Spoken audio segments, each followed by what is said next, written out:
Greenlight Network presents Football Time.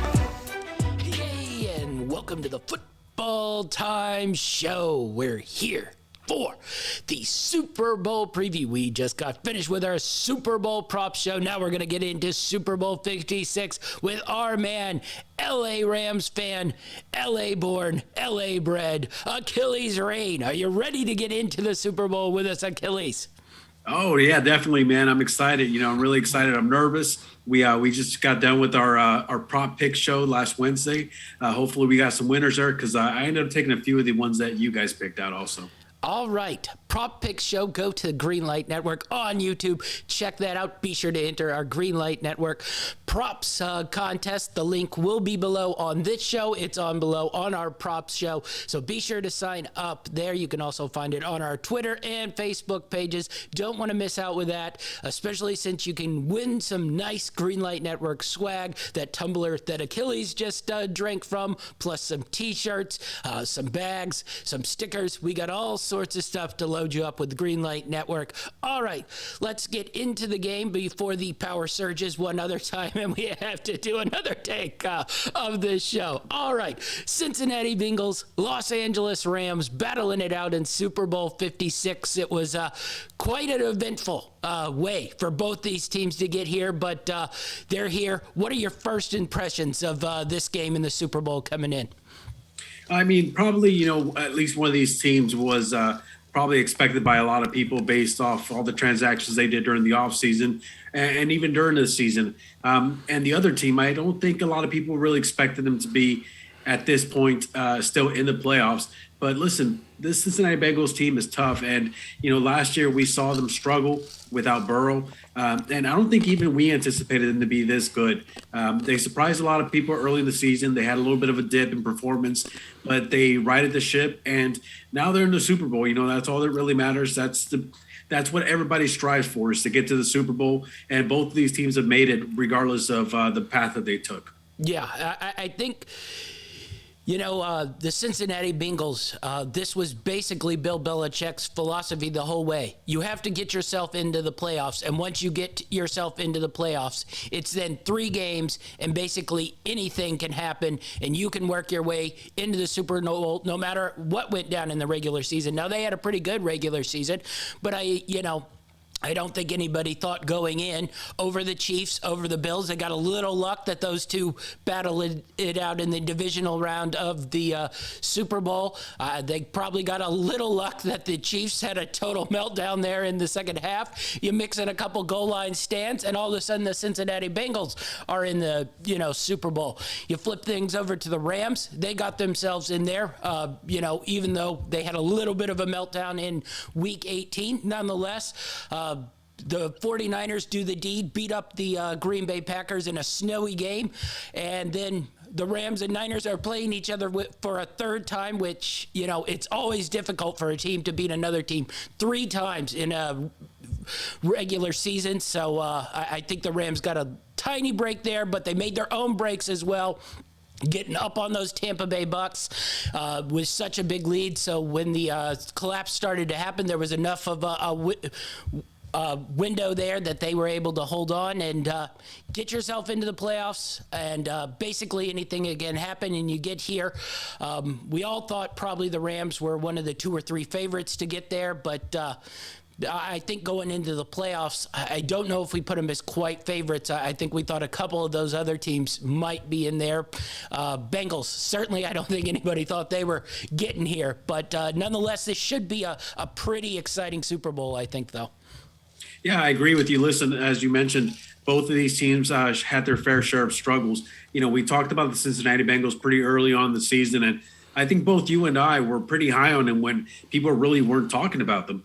And they put together, a few good wins. And before you knew it, the national media starts, glamoring over these guys and how good they are. And they go on a bit of a dip, and everyone starts questioning, that we start praising this team a little too early. Even we started asking questions, but I think we trusted in the process. We trusted in what we saw early on that season. And as you mentioned, they took a really hard path. Thankfully for them, we had the Chiefs and the Bengals. The Chiefs and the Bills playing each other, so they didn't have to face both of those teams. But you talk about the path they took. They went against a really tough and resilient Raiders team, and they managed to get through them. Then they went up against the number 1 seed in Tennessee Titans.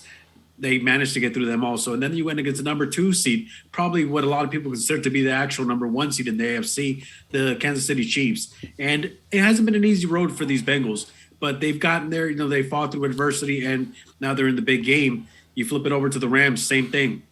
Early on the season, they racked up, I think, like 6 or 7 straight wins, and people were basically saying this team's unstoppable. They've loaded up on a bunch of talent, and this is what you're going to expect. Then they went on a little bit of a losing streak after that 49ers game, and everyone started basically, canceling on this team and basically saying that they were just a bunch of superstars that couldn't mesh together. And then, of course, they go on another streak, and now they're in the Super Bowl. So, listen, it's their own unique path. And they've both gone their own unique way as far as to building this team. But like I said, the ultimate goal for any team is to get to the Super Bowl. Once you get into the Super Bowl, it's up to anybody. Basically, it's anybody's game at this point. And I mean, a lot of people just think that getting into the playoffs is, an achievement in itself.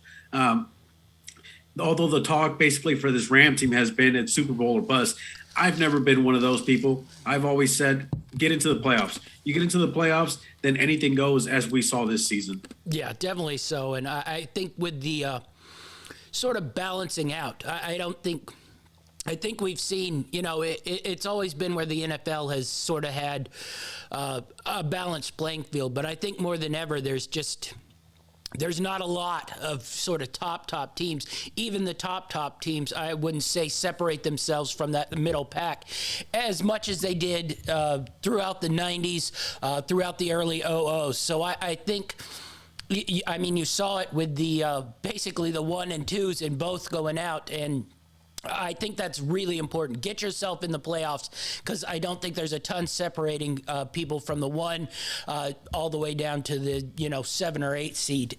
So if you get yourself in there, you're giving yourself a shot to get to the Super Bowl. Definitely so. Unlike sort of in basketball in the NBA, where basically your 1 or 2 seed is probably going to be the one going through. But it's gotten that way a little bit in baseball, where you just want to get yourself in that playoff position and hope you're the hot team going in. So I think that's really, really important. All right, let's break down a little bit of the game here.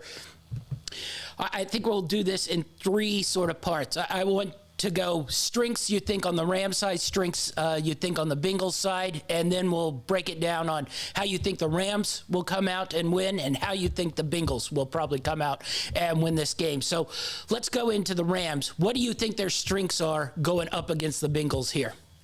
Well, obviously, the one that everyone's going to be talking about, and everyone has been talking about since the matchup was basically decided in the championship games, is the defensive line.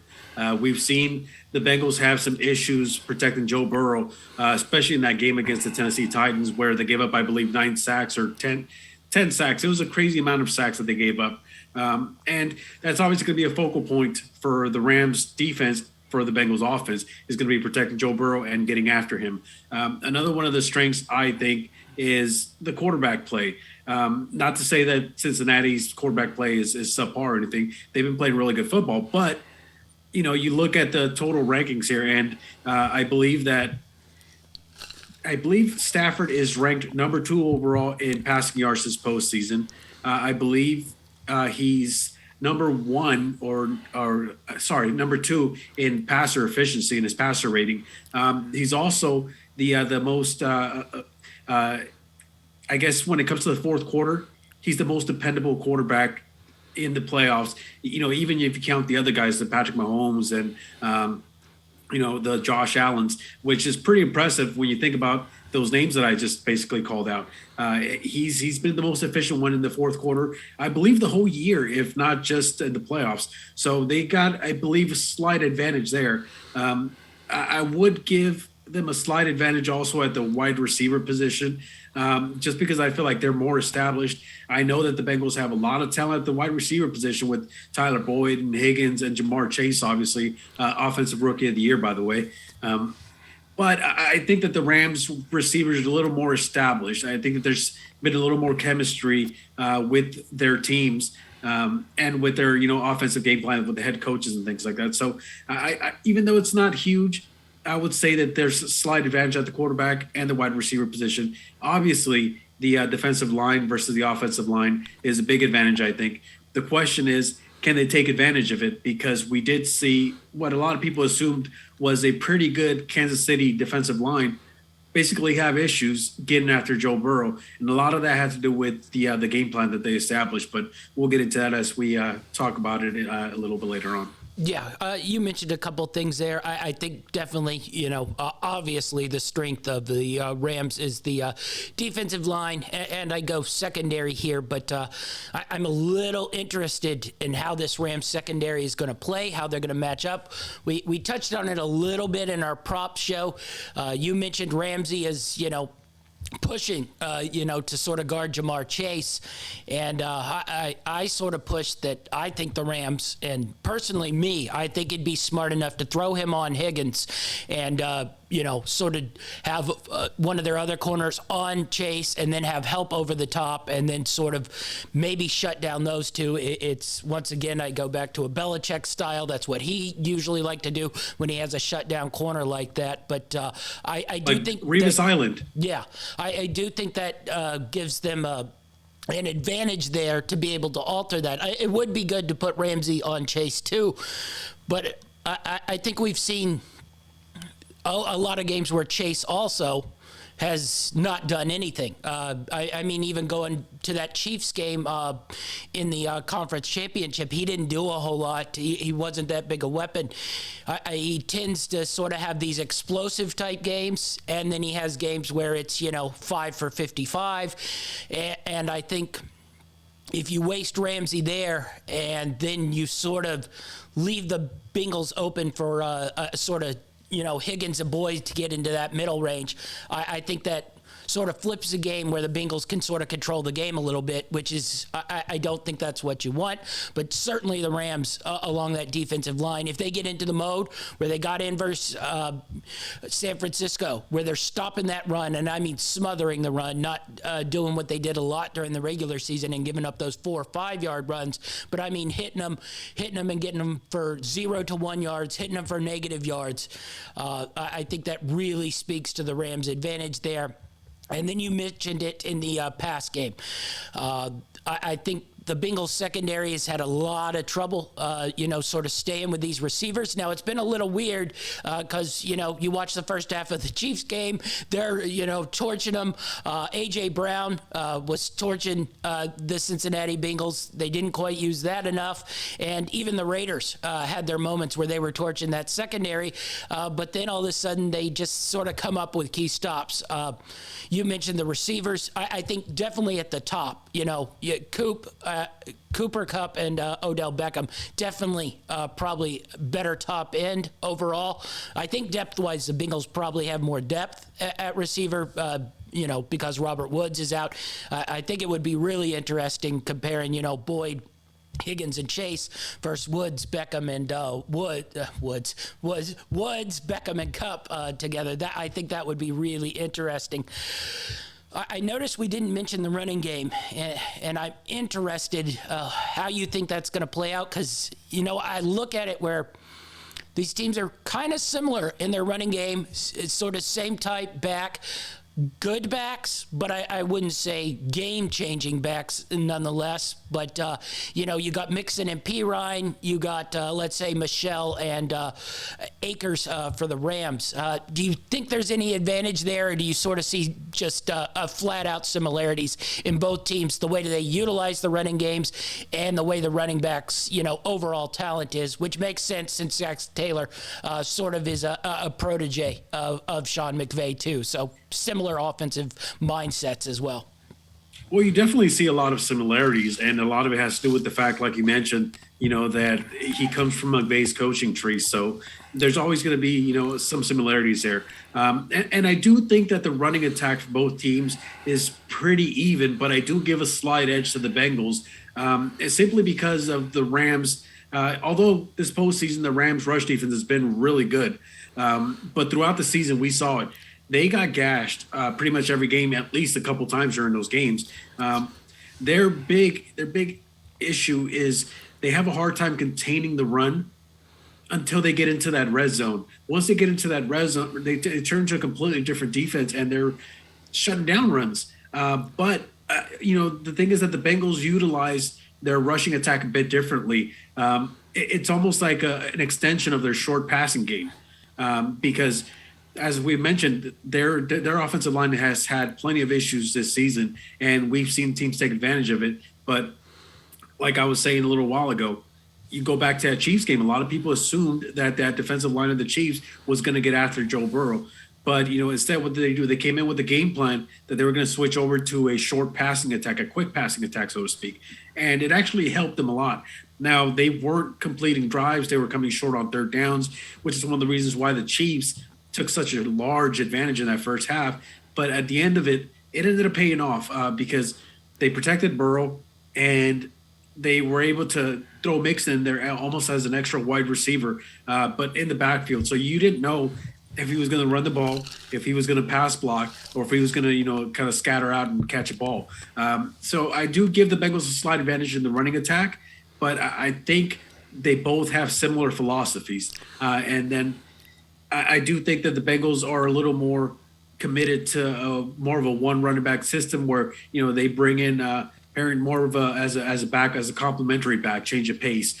Whereas in the Rams, they can hit you with 6 straight, Sony Michel runs, and then give you 10 straight, Cam Akers. You really don't know how they're going to utilize them, but I do give a slight edge to the Bengals. Yeah, definitely so. So, how do you think the Bengals are going to play the Rams here in the secondary wise? I mentioned how I thought the Rams might play the Bengals, but I think this is really, really important because I do think if these corners and safeties can hold up a little bit on the Rams receivers, that will give the Bengals defensive line a little bit of a shot. Do you think they're going to go similar to what they did in that second half versus the Chiefs and maybe drop a ton of guys into coverage? I think I mentioned on our conference recap show that they dropped like 8 guys into the secondary, I think 90% of the time in that second half. Do you think they're going to go a similar philosophy there? Or do you think they might be a little bit more aggressive, see if they can get pressure on Matthew Stafford, who's been pretty solid against the blitz, certainly in the playoffs here? How do you think the Bengals sort of style is going to match up there versus Rams secondary? The Bengals secondary going to match up against the Rams wide receivers here? Listen, I mean, every single team knows exactly what the Rams are going to try and do when it comes to the passing attack. They're going to try and get the ball to Cooper Kupp. Now, everyone knows this. Everyone, you know it, I know it. Every single fan out there knows it, but no one's been able to stop it. Okay, the guy's had an incredible year. He's the offensive player of the year for a reason. But with all that being said, we have to remember that, Taylor is a prodigy of Sean McVay to an extent. He knows what McVay likes to run. He knows the type of system he likes to play in, and they both have similar styles. So you would think that the Bengals would come out with the right type of game plan to try and stop this Ram team. The problem is that if they try to utilize the game plan they use against the Chiefs in the second half, where they just had basically 3 or 4 guys rushing at one time, maybe one guy is spying on the quarterback, that would come back and bite them in behind, if you ask me. The reason being is that even though Cam Akers has had his issues with ball security this postseason, he's very explosive. We saw it in that first game against the Cardinals. He's got the ability to turn a loss into a home run play, and you can't get pressure. Now, the Rams' offensive line is a little bit suspect, not as much as the Bengals, but they definitely have holes in that offensive line.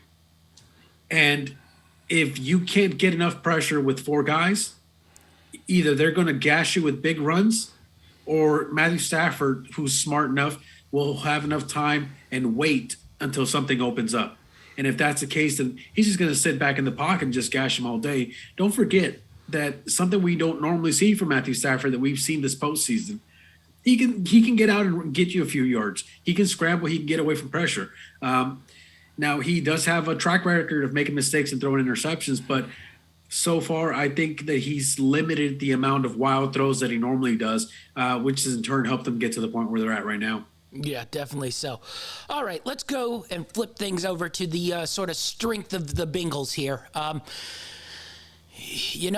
Honestly, I was, I didn't have a huge list of strengths I put on here, so I'm curious what you list as the Bengals strengths here. Well, for one, I think that the most obvious one is going to be the special teams. And I know it sounds kind of silly to say people are like special teams, really, but no, listen, special teams makes a huge difference. Evan McPherson is currently the highest scoring player in this postseason. I think he's got something like 50 points. I can't remember what the exact number is, but he's leading the postseason in points. So obviously, special teams is a big factor. I talked about Powell last week during our prop show about how explosive he's been in the return game. We've seen it in other Super Bowls before. All it takes is, one bad kickoff return or one good kickoff return to completely change the outcome of a game, flips, field advantage, and things like that. So I give the Bengals an edge definitely in the special teams. I think they got a better special teams unit. I also give them a slight edge in their running attack. I think that they're a little bit better with the way they utilize their running backs. McVay has definitely had his issues throughout the season as far as utilizing the running attack to his advantage. We've seen plenty of times when they were up in games and instead of running the ball, they drop back and pass the ball and try to make it look pretty. I have no idea why they would do that, but it's cost them. And the Bengals seem a little more old school in the sense where they're up, they're going to run the ball, try to take as much time off the clock as they can. Not just that, I think that Joe Mixon is probably a better pass catcher than the running backs that the Rams currently have. So he adds more depth to the passing attack as well. So I think there's a slight advantage there. And I think the only way that they're really going to be able to take advantage of this is one, I think they're going to go in empty sets a lot. And probably, people don't really want to hear this, but Joe Burrow is really successful when it comes to, basically being 5 wide with no running back. And I can totally see a situation where they bring in the running back, in either a gun or the I formation. And then they flip out of that depending on the defense that they're seeing, and they go, 5 wide with no running back. He's really good at reading defenses when he's in situations like that. Not just that. The Rams defense is going to try and bring as much pressure as they can. Now, as potent as this defensive line is for the Rams, we didn't see him get a single sack last week versus the 49ers team. Now, granted, the 49ers are a really good team that don't get as much credit because they've had their shortcomings as far as closing out games, and we saw it in the championship game against the Rams. But they have fallen off a little bit as far as getting pressure. And they're going to have to switch the Bengals to a quick pass attack. And I think this is going to benefit guys like Boyd and maybe even Higgins, but mostly Boyd, who plays more in the slot than anything. And it's also going to benefit Mixon because, as I mentioned, they're going to use him to catch passes, especially on third downs and things like that. And realistically speaking, listen, it's one game, and we all know that in the NFL, a game is decided realistically by 2 or 3 plays. So, we can talk about the advantages all day long. We can talk about the Rams' defensive line. We can talk about the special team of the Bengals or the running attack. But really, it's going to come down to a few plays. And I mean, we'll see what happens. I'm staying positive here. I'm trying to stay as non-biased as possible, which is really hard for me, especially this playoff run. But, it wouldn't be shocking to me if either team won here. Yeah. I was writing down strengths of the Bengals, and I didn't see a ton. I think their passing game is solid, but it's sort of hit or miss. They hit maybe 1 or 2 or 3 explosive plays in a game, which is really, really important. But overall, I don't think their offense is what we'd call something. When we look at the Bills or we look at the Chiefs, where we look at that and be like, wow, that's an offense. It's a good offense. It's just it's nothing. I'd go. It's like upper tier, middle of the pack. And then you flip things over to the defense, and it's sort of, they can rush the passer with Trey Hendrickson pretty well. They got okay corners. They got okay safeties. They got solid linebackers, but it's nothing there where you're going other than maybe Trey Hendrickson, where It's nothing like where you got, Aaron Donald. That's just a defensive force in himself. Or, you got Jalen Ramsey. That's a shutdown corner. You got on the outside. You got Floyd or Middle. Those are, elite tier pass rushers. Floyd a little more than Miller these days in age. But Miller's, sort of, old school, able to pick his spots, 3 or 4 times a game to really sort of see if he can get something. So I had trouble picking strengths of the Bengals. So the number one thing I put down was basically heart and want to, because this team's been down pretty much in every one of these playoff games, or they've been up and sort of trying to hold on, and they've just they've never quit or given up. They could have quit that, Kansas City Chiefs game, conference championship game. This is teams basically in their second year of, sort of building. The Chiefs are putting them on them. They didn't. They didn't even play all that well in the second half, and they still kept fighting and fighting and fighting. They made a couple breaks. They utilized those breaks. Same thing in that Tennessee Titans game, couple plays here and there. The Titans offense was basically shredding them throughout the game, but they found points in time to make plays, make stops. They're a little bit like, a boxer. I want to say, old school Julio Cesar Chavez, maybe a Diego Chico Corrales. Yeah, they're getting pummeled a little bit, but they sort of stay in there, and you just know there's going to be 1 or 2 times where they sort of open up, catch you, and then they have the advantage. So I think we've sort of seen, as the Rams have been a little bit the opposite of that, where they tend to be out in front runners, and then when things go wrong, bad things start to happen. So that would be my main strength for the Bengals. Maybe they get down to start this Super Bowl, but I think you're still going to have to put them out because they're going to keep coming and coming and coming. Now, also strengths, I think that wide receiver, trio there with Boyd, Higgins, and Chase, really, really good. The depth at wide receiver. Yeah, especially I think the 2 guys who basically sort of alternate on the slot side of things, and Boyd and Higgins getting in that middle versus the Rams is really important. And then C.J. Uzma, who, left that conference championship. I don't know how healthy he is. But if they have him and he is healthy, I think he's really, really important too. Because then basically you have 4 guys plus either one of those 2 running backs to throw out of the backfield, which can cause a little bit of problems. Running game, I don't know. I'm a little scared that the Rams shut that down pretty quick, and then the Bengals get, just nervous and getting in, second and third and longs, and that pass rush just pinning their ears back and coming. You saw that late in that 49ers game with the Rams. Once the Rams knew that all the 49ers were going to do pass, that pass rush just started to eat them up. So I think Hart and that wide receiver crew, and then just sort of opportunistic plays by that defense. That's exactly what I was going to get into right now is, listen, right now in this postseason, this Bengals team is actually number 1 overall in turnover differential. So they've been very opportunistic, and they've taken advantage of their opportunities. Whereas the Rams are currently number 7 in turnover differential. So, and this is, mind you, with teams that are no longer playing or teams that didn't get to play more than 1 game. So yeah. It's obviously a factor. And also we have to take into account the special teams. We would talk about field positioning and all that. McPherson should have been on that list as well. You're dead right, especially with sort of the way, I don't want to say Matt Gay has been bad, because he hasn't been bad, but it's been a little weird that he's been short on a couple kicks that are under like 50 yards. You start going over 50 short, but I think he was short on a 48, and then in that Niners game it was like a 47 or 46 that he was short on. I don't know if he's hurt, but it's weird. The first one in Tampa Bay, you kind of just scratch that off to he's playing with the team that drafted him and cut him, and so you put chalk that up to nerves basically.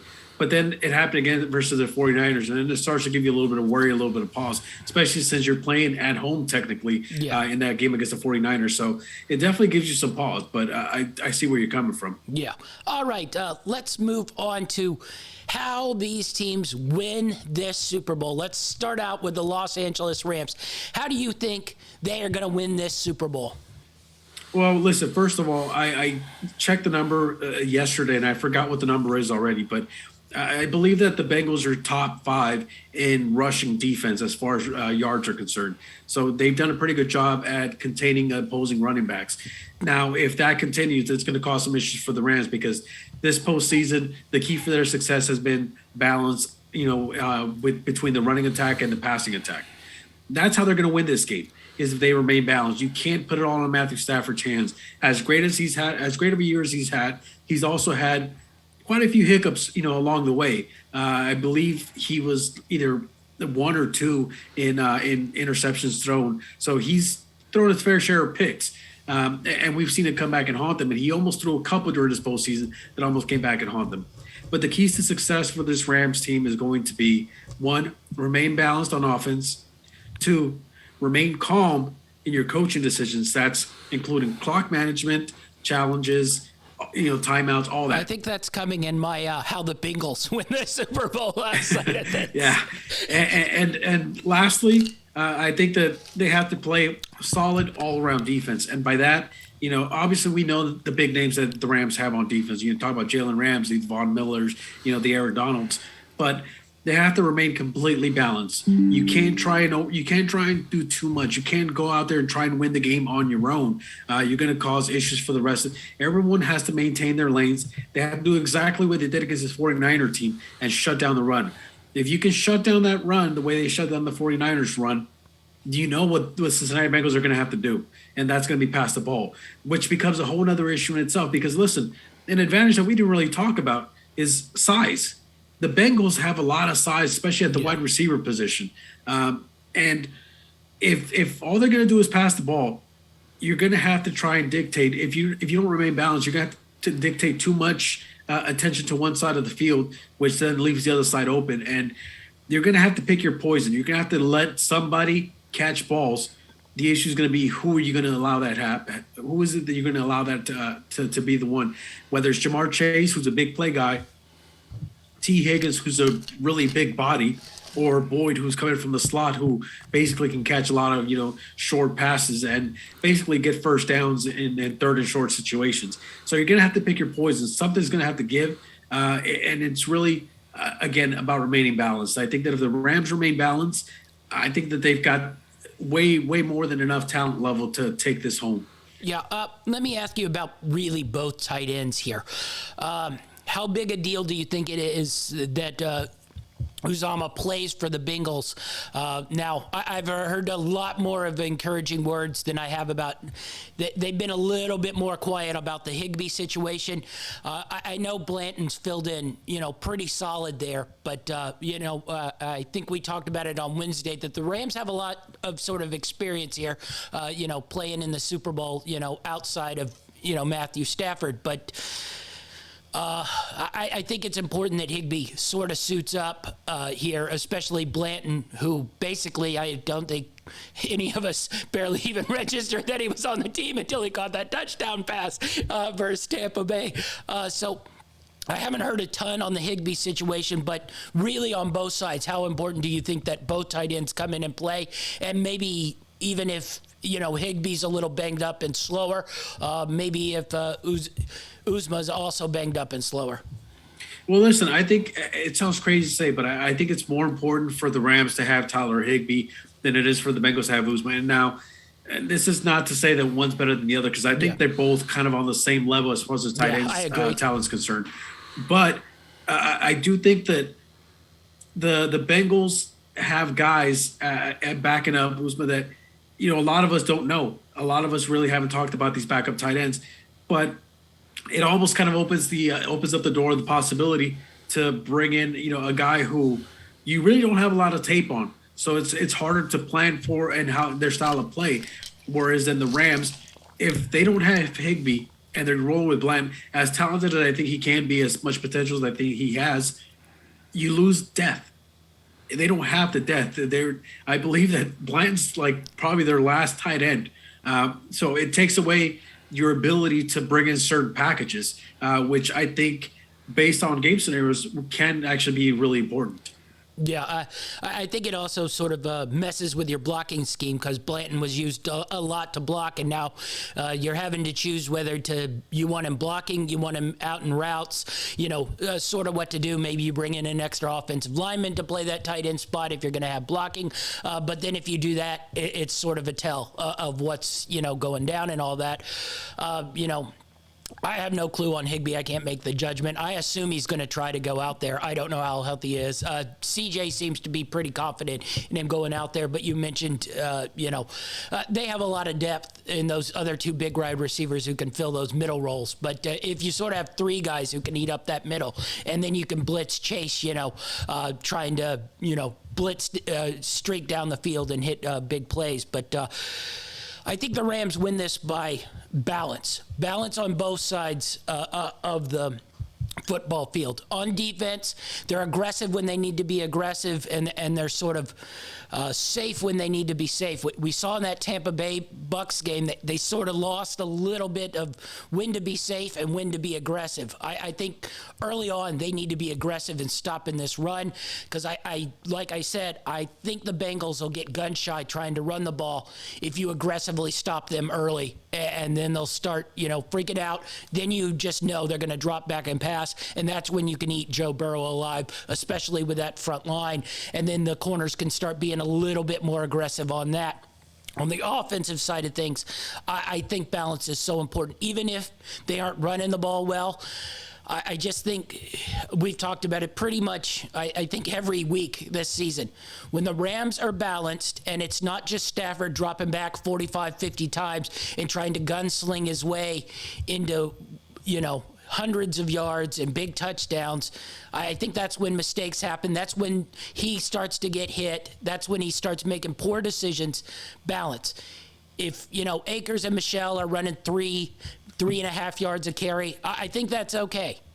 Because I think you have the comfort level of Kupp on that third down that you've had all year. You have Odell Beckham's big body, he doesn't get the separation he used to hit those explosive plays, but he's still sort of got that great body that hits great slants, great comeback routes right around the chains. So I think you can afford to sort of be in third and medium situations, sort of balancing yourself with run pass, and then on occasion take that play action opportunity, whether it's Kupp, whether it's Beckham, whether it's a healthy Higbee who can get down the middle of the field and get matched up on the Bengals, linebackers or safeties. I think that is the key. The other thing is, you've mentioned the turnover margin. The Rams just got to protect the ball. Akers has got to protect the ball. Stafford has to protect the ball because we talked about it. If you give those Bengals those opportunities, they've been so good at taking advantage of those opportunities. So I think balance, protection, and then sort of a balance on defense where you're aggressive in the right spots and you're sort of not so aggressive where you get beat deep, because these Bengals sort of just live off those explosive plays on the offensive side of the ball. Yeah, I have to agree with you. All right. Well, listen. Oh, go ahead. So, sorry, before we move on from that, Liz, you mentioned the Rams and remaining balance. Yeah, it's going to be huge. We saw against the Buccaneers, they were having a lot of issues running the ball. I think they were averaging about 1.2 yards per carry in that game, but yet they didn't shy away from it. And they were, even though the Buccaneers got back into the game, they were able to close out the game with good clock management. So it's really important. Yeah. All right. How the Bengals are going to win this game. So how do you think Cincinnati keeps themselves in this game and wins this game? Well, listen, there's a few different scenarios here on how Cincinnati wins this game. I think most importantly than all is going to be to keep Joe Burrow upright and limit turnover, limit mistakes, basically. And by that, I mean, he can get hit. He's going to get hit. I think that's inevitable, especially going up against this defensive line. He's going to get hit. The important thing is, one, you prevent sacks, and two, when you are getting hit and you are getting rid of the ball, because he's got a little bit of gunslinger mentality in him too. Yes. I saw a few throws against Kansas City where he was on the ground. He did not even see the completion happen because he was on the ground and he just let it fly. So he's going to do that a few times. Those can't be turnovers. They cannot be turnovers. They have to go directly to the receiver. or they have to go out of bounds because you can't afford turnovers if you this Bengals team. You've had this much success because of how good you've been in the turnover race. You've obviously, you're in a plus here. So it's going to be important. Another thing they have to do, which is going to be hard, but I think they'll have some success. They got to get pressure on Stafford off the edges. I think as far as their defensive line is concerned, I think they're more talented on the outside as opposed to the inside. So it's going to be hard for them to really get penetration down the middle. So what do? You come with your stunts off the edge. And if you can get pressure on Stafford, you've seen Stafford, when he's pressured, make big mistakes. And what has Cincinnati strived on this postseason? Turnovers, mistakes by the opposing quarterback. You saw it against Tennessee. As you mentioned, Tennessee was dominating that game, basically, statistically, if you look at it. The reason that the Bengals won that game was because they kept intercepting I'm drawing a blank here. Tannehill. Super Bowl. Sorry, Ryan Tannehill. They kept pressuring Ryan Tannehill, and the pressure was causing him to just make errant throws, which this Bengals team turned into interceptions. That's how they won that game. Kansas City, they were getting dominated that game. What they do, they completely switched up the way they were, getting after. They realized we can't sack Mahomes because all he's doing is he's shedding a tackle and then he's cut loose for yards. So we can't get pressure on him. So what do? Don't let him see anything open. And keep him contained. Keep him in that box. Now, Stafford is not the same type of quarterback that Mahomes is. They have completely different styles. But I think the key is going to be getting pressure on him off the edge. Obviously you're going up against Andrew Whitworth as the left tackle, who's got a ton of experience, but he's also got a ton of age, and he's coming off of an injury also. So I think that's going to be their focal point on defense. And then third, I think this is probably the most important thing. You have to get points. You can't have any empty possessions the way the way the Chiefs did against them in that first half, or the way the Rams did ending that first half against Tampa Bay. You have to get points, even if it's 3. I don't care what the numbers say. You should go for it on 4th. Points are going to win you games, not statistical percentages. Points is what's going to win you games. So every trip down, even if you get stopped, on 3rd down and you end up with like a 4th and 2, inside the Rams zone 20, kick a field goal, get points, and you keep fighting. This Bengals team, as you mentioned, is not going to be. They're not going to go away. They have to be put away. They have a lot of swagger. They have a lot of confidence, and they have to maintain that confidence throughout the game, regardless of how the game is going. Yeah, definitely so. All right, let's switch things up. How did the Cincinnati Bengals win this Super Bowl on Super Bowl Sunday? How do the Bengals win it for you? Isn't that what we just talked about? Is that what we just talked about? I thought we were still on the Rams. No, I was talking about Joe Burrow and how they got to keep him upright at the outside pass rushing for the defensive line of the Bengals. Oh yeah, okay, we're good.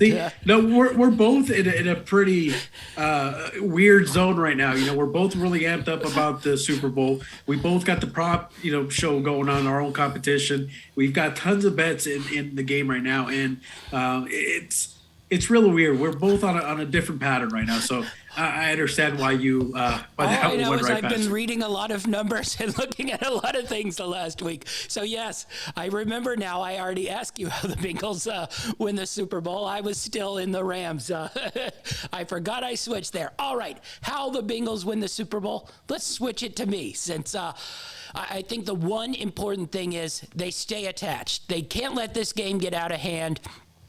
And you mentioned it. I think they continue to sort of bend but don't break, force those Rams sort of into field goals, not touchdowns, stay connected, stay within, 7 to 10 points in this game, get this thing into the 4th quarter. And I think if you get this thing into the 4th quarter, we haven't talked about it, but the Rams are sort of supposed to be here. Everybody knows this team is built to try to win a Super Bowl either this year or next year. Technically more this year because it was going to be in Los Angeles, and basically this was the coup de grace for Stan Kroenke, building the stadium, having it here, having this team in the Super Bowl. And you mentioned, Sean McVay. I thought he started to feel sort of a little bit of that pressure in that 49ers game. I thought he overthought a couple of things. we got to get here, we got to get here, we got to get here, because they probably are looking in, 2024, 2025, we probably don't want to judge by what that roster is going to look like, but I take a long stare at what the Texans roster looks like, or probably what the Saints roster is going to look like in this upcoming season. So I thought he started to feel that pressure there, and then I thought the Rams players sort of picked him up in that game. And I thought probably the reverse happened in that Tampa Bay game, where they started to feel the pressure that this is our year, we have to win it now. And as Tampa Bay was sort of making their run, they started to feel it. I thought Sean McVay coached a pretty solid game in that Tampa Bay to sort of keep everyone from totally, going in under the mattress there, and got that last couple plays off, got that field goal to keep that game out of overtime. So I think that's the Bengals' goal. Get this thing into the fourth quarter where it's, a one-score game, maybe a 1.5 score game here, and then if the Rams have an empty drive, Bengals get a score. I think the pressure goes on the Rams. They haven't shown they've handled it all that well. The second thing is opportunistic on defense. Just like you did versus Patrick Mahomes, maybe you don't shut him down, but you create a couple turnovers that leads to points on your end, which makes this game closer. And then I don't want to say protection of Joe Burrow because that's too obvious, but I thought they held up at least a little bit better versus the Chiefs than they did versus the Titans. So to give him that extra, quarter of a second, or at least maybe one guy comes through, and you saw it where, Allen got through, and then Burrow was able to get. So maybe Von Miller gets through, but it's not Von Miller, Aaron Donald, and Leonard Floyd all getting through, which gives him no way to go. So maybe one guy gets through, Burrow's able to escape, create a play downfield, and they hit their one or two opportunistic plays on that side of things. So keep it close, opportunistic on defense, and contain the pass rush. Don't stop the pass rush, because we know that's not going to happen. Just sort of contain it. Pick and choose your spots on what guy's going to come through. Make sure Burrow knows that, and they can sort of play to those strengths. So that's how I got the Bengals sort of pulling this thing out. If they can get this thing into the fourth quarter with it close, I think the pressure just totally goes onto the Rams on this. I think that's about as non-biased as I can be for this particular show. So expect a lot of homerism coming from me from here on out. All right. So we've gone through the game. Now we have to go through our best bets for the game here. This is sadly our last best bets of the season. It's been a long season. It's been a fun season. But no more best bets, at least for probably 6 months here. I don't know if you want to have football time exhibition game best bets show, but I'm not quite as enthused. But right now it doesn't look like the baseball season is happening, so I might have a lot to gamble on by that point. So best bets of the Super Bowl. How many best bets of the Super Bowl do you have? Listen, I'm looking here, and I've got 6 total bets now. I wouldn't necessarily say they're the best bets. I've got a couple of long shots in here, but I've also got some that have enough value that they might pay off pretty well, and they have a pretty good shot at hitting. So I'm just going to say 6. All right. Well, Achilles reign, still our amateur Super Bowl bettor here. I have 22 Super Bowl bets. Now, listen, a lot of my I have a lot more bets, but a lot of these bets we talked about on our previous show, which I don't want to bore people, by repeating a lot of those picks. I know you are a lot more knowledgeable when it comes to actually gambling, and not just that. I've got more than just skin in the game. I've also got a lot of emotion invested in this game, so that also gave me a little bit of pause as far as making bets. Well, I will say I have a lot of best bets because I play this is what you do, and I think it's going to play out this way. But I'm going to say this is not going to be my most aggressive profit margin Super Bowl because honestly, I don't totally. how the tables have turned. I don't know how aggressive I'm going to be on this Super Bowl. There have been ones where I've been a lot more aggressive than I think I'm going to be on this one, but I do have a lot of bets. No bets repeating from our prop contest. If you want my prop bets, go to our prop show. Check that out. These are basically just game spread bets and total bets here. So I got 22. You got 6. Why don't you give us your first best bet here? Okay, listen, with my first one, it's pretty obvious. Again, I warned everybody, homerism is about to come out. I've got the Rams at -4.5. Actually, I had them at -4.5. I actually sold the point. I sold it down to 5.5. Reason being is really that 1 point is not going to make a huge difference, especially if they got to win by 5 or they got to win by 6. So I sold an extra point. So I got the Rams at -5.5. All right, I like that. Using some knowledge here. We have taught him well. The 4.5 does not really all that much matter. You either take it down to 4 or you just go up to the 5.5 because the key number is actually 6. So our man is learning. All right, to get into spread bets here. First, I should probably tell you how I think the game's going to go so you understand sort of my bets because they're all sort of connected. So either I win a whole lot of money or I'm probably going to just lose a lot of money one way or the other. Well, depending on how these bets are going to sound to me, I'm going to decide whether I'm going to root for you to make a lot of money or whether I want to see you in the poorhouse. So let's hear them. Well, I hate to break it to you, but you're going to dislike me greatly, and you're going to hope every one of these bets lose. So I think the game's going to sort of play out mostly like how the Bengals playoff run has played out all season long. I think the Rams are probably going to jump out on top. I think they'll be a little less nervous opening up. But I think the Bengals will be able to contain and keep this game close. And then sort of in the second half, they make a couple plays. And I think the Bengals probably win it late, either on a field goal or a last-minute score. So that's how I'm going with this one. Now, that being said, I already tempted. This is not my favorite Super Bowl to bet on, so I'm not going to be aggressive and throw a whole lot of money on the way this breaks down. This is just sort of how I've seen it. I'm also stupidly basing it off Rams Super Bowls of, I don't know, the other 5. I don't know how much the 1979 Super Bowl factors into this, but hey, you try to find whatever edge you can here. So basically every Rams Super Bowl, we'll go modern era in the 2000s, even the ones where they were the better teams. The Titans one came down to the last, fourth quarter. The Patriots one came down to the last fourth quarter. The other Patriots one, basically, Brandon Cooks makes a catch, they win. Rob Gronkowski made the catch, they won. That was the Super Bowl. It was one catch made by the other, another catch not made by the other. And, no matter how good these Rams have been, every Super Bowl they've played in sort of has been close. And I think if this one gets close, I start to tip the edge to the Bengals because I think they just sort of play, with no fear, because no one thinks they're going to be here.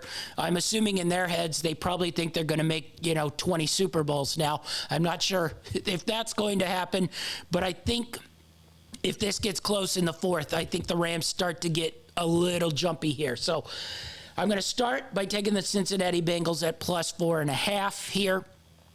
I would not take the 4.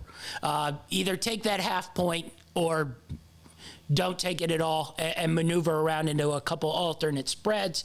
I also flip it around. Cincinnati Bengals alternate spread -2.5 +200. Cincinnati Bengals -5.5 +333. Also, Cincinnati Bengals money line at +165. So you sort of combo all those packages together. Also, I have a fun one, Cincinnati Bengals NOT at +1,600. I'm not sure that's great value considering one Super Bowl game has gone into overtime. But anyway, 16-1, decent value. So I'm taking the 4.5, and then I'm alternate lining the 2.5 +200 and the 5.5 +333. I don't love the money line. That was sort of a halvesy. I'd rather you just take the alternate spread at 2.5 there and tease it all the way up to 200 instead of the 165. But if you think they're going to win, you might as well add a 165 onto that as well. So those are my spread bets on the best bets. What do you got going forward? A couple more of your best bets. I've got a couple of prop bets here. I'll go with my first one. I've got Cooper Kupp to score the first touchdown of the game at plus 390. So as successful as Cooper Kupp has been, regardless of all the attention he's been receiving, he's putting up big numbers, and I think it continues in the Super Bowl. So I've got that plus 390. All right. Let me go to some total ones I like here. A couple of these are totals with winners. We'll start with Rams Bengals, just the base total at 48.5. I like the under on that. I think this is going to be a low scoring game because I just think both these teams probably will be too scared in the first half to come out real aggressive, fearing of a turnover here. And I think a turnover just flips this game basically on either side. Either Bengals turn it over, Rams get some points, they start feeling confident, start rolling up points, or the Rams turn it over, Bengals get an opportunistic score off the turnover, and then they start feeling like they belong when Rams start questioning things. So I think both teams will be pretty conservative early on. So I like that under 48.5. Then a couple win and total bets. Cincinnati Bengals plus 3.5, plus the under 50.5 is plus 240.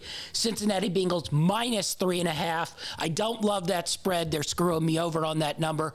But nonetheless, Bengals minus 3.5, under 50.5. That's plus 500. So I like that one. And then Bengals win and the under 46.5 is plus 425. So I like that one as well. All right. You got a couple more you got in there?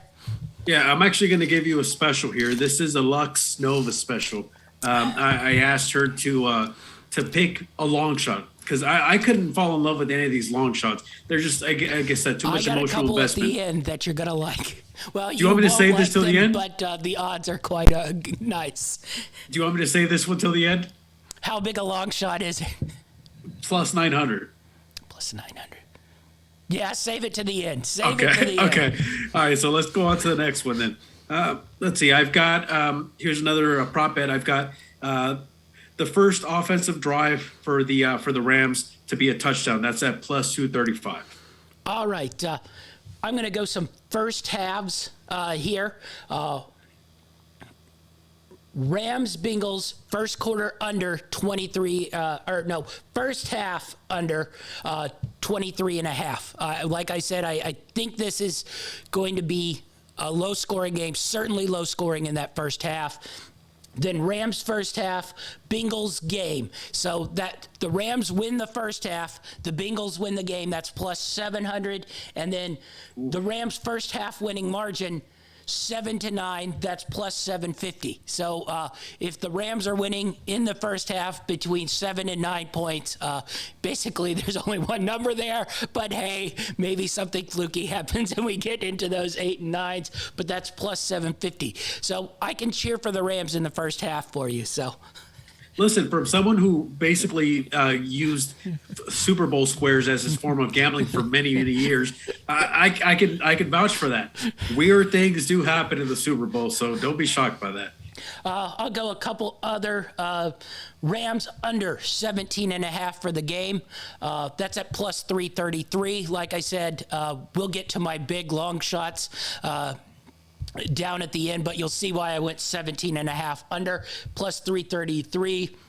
Rams Bengals first quarter under 5.5. That's plus 260. So I thought there was really good value that the first quarter is probably 3-0. We talked about that on the prop show. I think plus 260 is really, really good value there.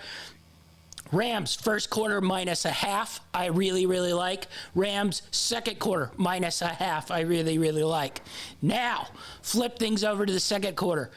Now, you got to do alternate line here, but Bengals third quarter minus 2.5, plus 175. Bengals fourth quarter, even money at a half point there. And then Bengals plus 1.5 in the second half at plus 105. And then I also have the second half over at 26.5 plus 115. Were you writing all that down? No, I'm just gonna have to re-listen to this later on because obviously, just like the prop show, you come at it full speed. So I'm gonna have to re-listen. You and can I'll write down all my first half bets that are pro Rams and take those. Yeah, I might have to jump on that, but I don't know about those Bengal ones. Here's another one from me. This is another prop bet. I've got the first drive for the Cincinnati Bengals ending in a field goal attempt, and that's plus 430. Ooh, look at you. All right, I got my two big ones left. What do you have left? I've got my long shot, so to speak, and then I've got Lux Nova's long shot. All right, so we both got two long shots left. Why don't you start us off with your two long shots? Okay, well, the first one is the Rams to win, Joe Mixon and Odell Beckham to both score a touchdown, and that's plus 450. Oh, nice. Do you want the last one? Give me the last one. Give me the 9-1. Are you sure? Okay. Cam Akers, Odell Beckham, and T. Higgins all to score a touchdown. That's plus 900. Oh, that's nice. A little player prop and same game parlay together here. All right. I got two correct score bets here. All right. Ooh. Okay, let's hear this. All this right. I might want to write down. All right. First half, Rams Bengals. I got Rams 10, Bengals 3. That's at plus 4,900. So that's 49-1 if we get a 10-3 first half, Rams 10, Bengals 3. All right. That plays out in the favor of my prop bets too. So yes, because I can spell a touchdown there and a field goal attempt. Yes. So I like that. All right, here is the big one. Correct score for the game. Bengals 21, Rams 17, plus 20,000. 200 to 1. 200 to 1, Bengals Rams. So if you want, you can parlay those two Bengals Rams first half correct score and win a whole lot of money. You can just take the 200 to 1. And win you $2,000 with a $10 bet if the Bengals score 21 points, the Rams score 17 points. Now you see why I did Rams under 17.5. That's a 333 mixed with your 200 to 1 bet. So you'll be rolling in the big if the correct score hits. Just so you know, correct score bet in football basically never hits. I would not advise using anything that is not a free play or a $5 to $10 bet. Now listen, there's a reason why I have these little figurines on my desk here in my office, and it's for moments like this. You know, I have to remember to remain calm. I can't believe you just try to get me to write that down. Shame on you. I think winning a 200 to 1 long shot would ease your soul. No, that's the thing. See, and that's the thing. That's I've had this conversation. You know, I've had a few people tell me like, "Why don't you put a little money on the side for the Bengals?" And you know, worst case scenario, your team loses and you got a little money on the side. No, I would give up anything short of obviously wifey, but I would give just about anything for my team to win a Super Bowl. Okay, I'm still living off of the glory days from the last one. I'm still living off the glory days of us getting to the Super Bowl. So, listen, just getting here is an achievement, but I want a ring, man. I want it for Aaron Donald. I want it for, Matthew Stafford. I want it for Ramsey. I want it for OBJ. I want it for Cooper Kupp. I want it for Robert Woods, the heart and soul of that team. I want these guys to win a championship. Their time is now, and we don't know what the future holds for this team. So the Bengals, they got plenty of time. So listen, guys, take it easy. Yeah, especially when John Wolford is handing off to Sony Michel in 2024. How dare you? How dare you talk about the Wolfman like that? Wolfpack, baby. That's our show. Be sure to like and subscribe. Sign up for our Prop Bets contest. Link below in the description. You'll want to do that. Be sure to go back and watch our Props Bet show so you have all the knowledge you need to make the prop bets you need to win. I think this will probably be our last football time show for a little bit. We might pop on and do a recap of the Super Bowl, give or take, how entertaining it is and the result. Oh, no. Depending on the result, that's either that or you're just going to have to go solo. We'll definitely be back in and around the draft and free agency to pop on and talk about some things. But this will probably be the last football time show for a little bit before the draft and free agency. So it's been a pretty fun year. It's been a long year. Achilles got the Rams in the Super Bowl. We'll see if they can win. Be sure to like and subscribe. Click that link, Prop Bets Contest. Fun to play. Better to win some Greenlight Network swag. So, Achilles, where can we find you? As always, you can find me on Twitter at TD Achilles. That's TD as in touchdown, ACHILLES. All right, that's our show, and we're out.